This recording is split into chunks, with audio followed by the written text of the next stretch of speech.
Assalamualaikum warahmatullahi wabarakatuh. Alhamdulillah wassalatu wassalamu ala Rasulillah wa ba'd. Alhamdulillah, pada 10 hari terakhir bulan Ramadan ini saya berada di kota Delft, Belanda, demi melaksanakan tugas dakwah backpacking. Saudara-saudari yang dirahmati Allah, ada satu istilah yang menarik untuk kita ketahui dan kita pahami, yaitu ithar.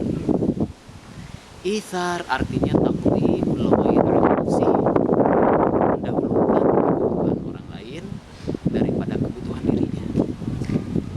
Ithar adalah puncak ukhuwah tertinggi, sebab dengan ithar orang bisa mengorbankan bahkan dirinya demi memenuhi kebutuhan orang lain. Apakah para sahabat melaksanakan prinsip ithar ini? Pasangan suami istri yang sudah kita kenal, Abu Thalhah dan istrinya Ummu Sulaim, melaksanakan dan mempraktekkan sikap mulia ini. Suatu ketika Rasulullah kedatangan tamu, lalu menawarkan kepada Aisyah, ada apa di rumah? Kita kedatangan tamu dari jauh. Ya Rasul, tidak mungkin menerima tamu karena cuma ada air saja.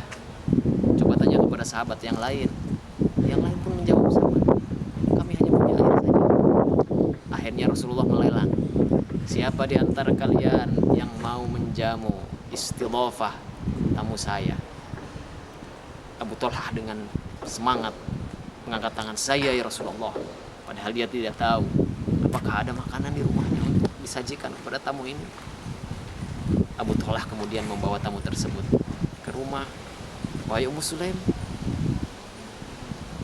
apakah ada makanan untuk disajikan dan dihidangkan untuk tamu Rasulullah yang mulia ini?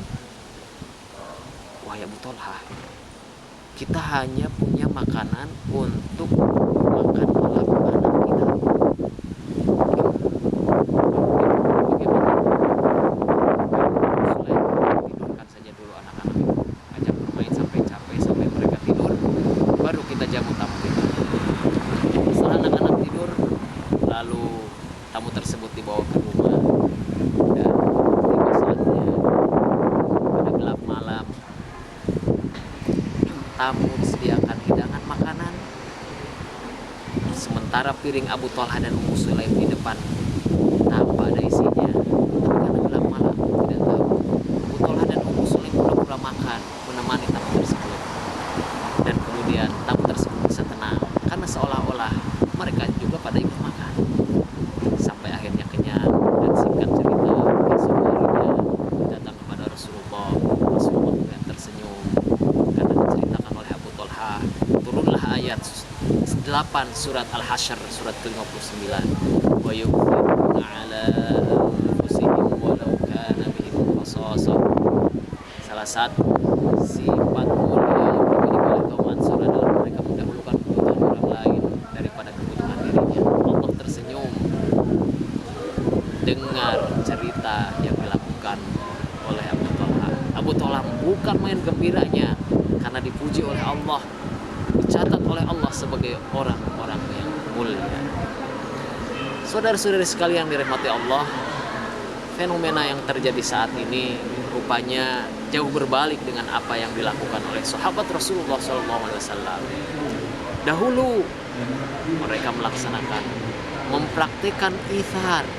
Saat ini manusia-manusia modern justru bukan ithar yang dilakukan, tetapi atharoh. Atharoh artinya mendahulukan diri sendiri daripada kebutuhan orang lain, atau yang disebut dengan egoisme. Maka dalam dunia modern saat ini banyak orang yang cenderung egois, tidak ithar. Atharoh, tidak ithar. Apa yang harus kita lakukan? Mari meneladani perbuatan dan sikap mulia Rasulullah dan para sahabatnya. Tapi para ulama kemudian membuat satu kaidah. Ithar itu hanya boleh dalam memenuhi kebutuhan duniawi. Kalau dalam ibadah bagaimana? Al-itharu fil ibadati mamnu'un. Ithar dalam ibadah tidak boleh, dilarang. Contoh, di masjid hendak sholat berjamaah, ada satu saf kosong di depan, tidak boleh mempersilahkan orang lain mendahului. Kita terlebih dahulu. Ithar yang salah, ithar dalam ibadah, ithar yang dianjurkan, ithar dalam muamalah duniawiyah. Kita sering terbalik.